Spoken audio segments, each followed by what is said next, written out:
We will, because that's our best chance to work out of it and to get beyond it, which surely we need to do. Okay, let me get into it then, and I'll try to make it as brief as such a task could possibly be.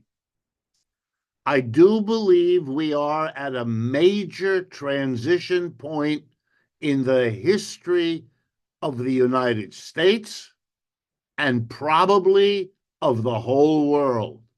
I know that sounds grandiose, and I don't normally talk in grandiose terms, but the situation calls for it. And as I say, I'm not going to shrink away from why I think this. So let me begin by telling you why I think it's such an important moment in our history. For most of the last 50 years, roughly since 1970, the dominant economic reality of the global economy and of the United States as the major player and shaper of that global economy in the last 50 years, that period can be characterized by many names, but the one that economists use is the phrase neoliberal globalization. And here's what it means: that in an era that we remember with names like Ronald Reagan and Margaret Thatcher, we turned away from the legacy of the New Deal. We turned away, as did many other countries, from the notion that a catastrophe like the Great Depression of the 1930s required that government play a major role in keeping capitalism tolerable for the mass of people. Remember what we did in the 1930s. We established Social Security that had never existed before in the United States. We established a minimum wage that had never existed before in the United States. We established unemployment insurance that had never existed before in the United States.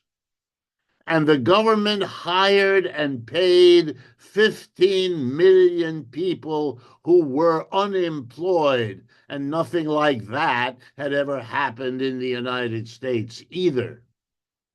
The government was called in to do all these things, in the words of one clever thinker, to give capitalism a human face. And it was paid for because it was very expensive, as you can imagine. To give every elderly American a Social Security check every month for the rest of their lives. To give unemployed people a check every week for a year or two. To hire 15 million people.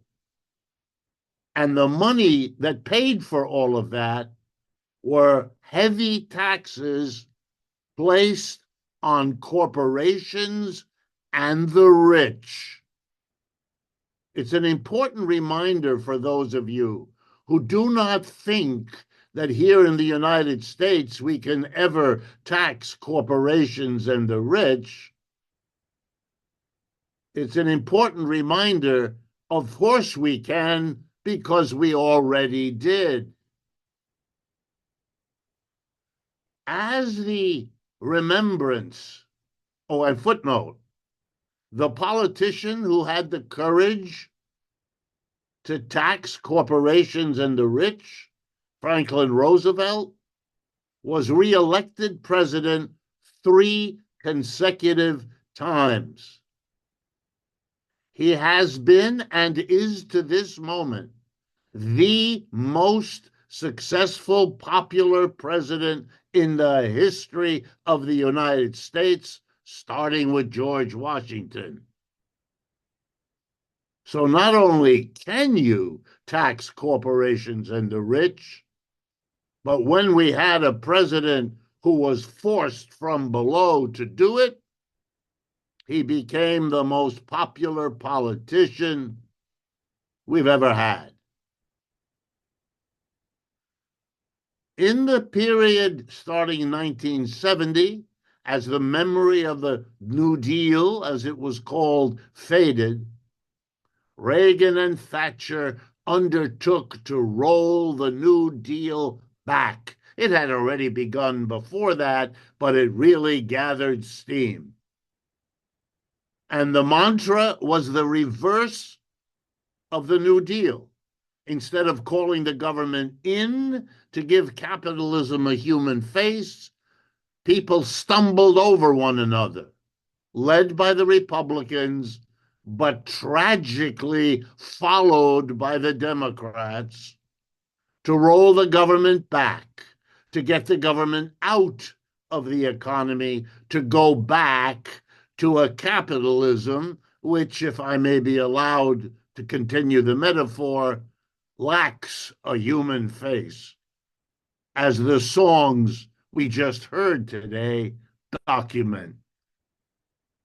And over the last 50 years, the government not only didn't regulate the way it once did, didn't intervene the way it once did, but it blessed the decision of corporate America to go where the profits were the greatest, which is what capitalism normally does. And where were profits the greatest? Answer: China.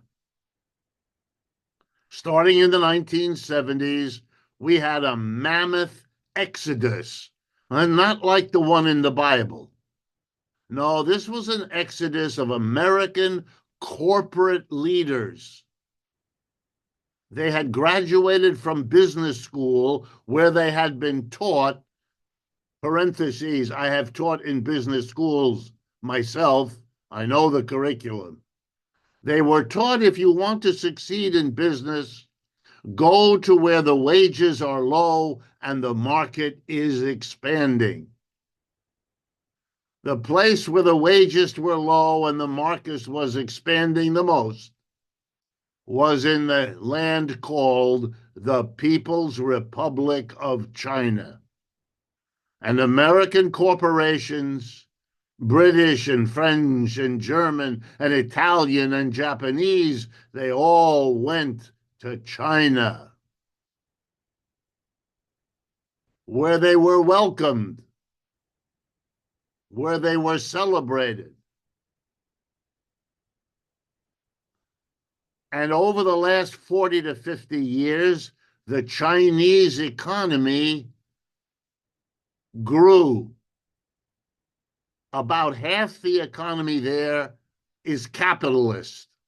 Private companies working pretty much the way they do here. The other half of the Chinese economy is government-owned and operated enterprises working the way they once did in places like the Soviet Union.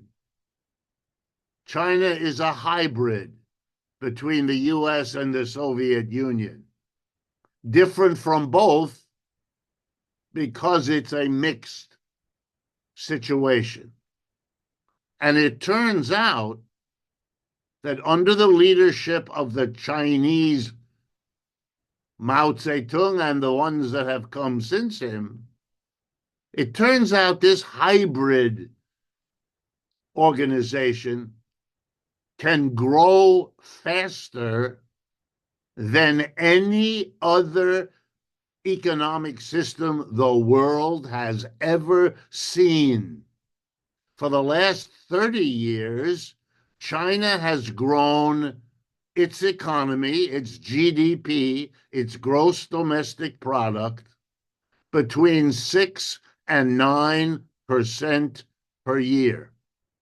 During that time, the United States GDP grew between 2 and 3% a year.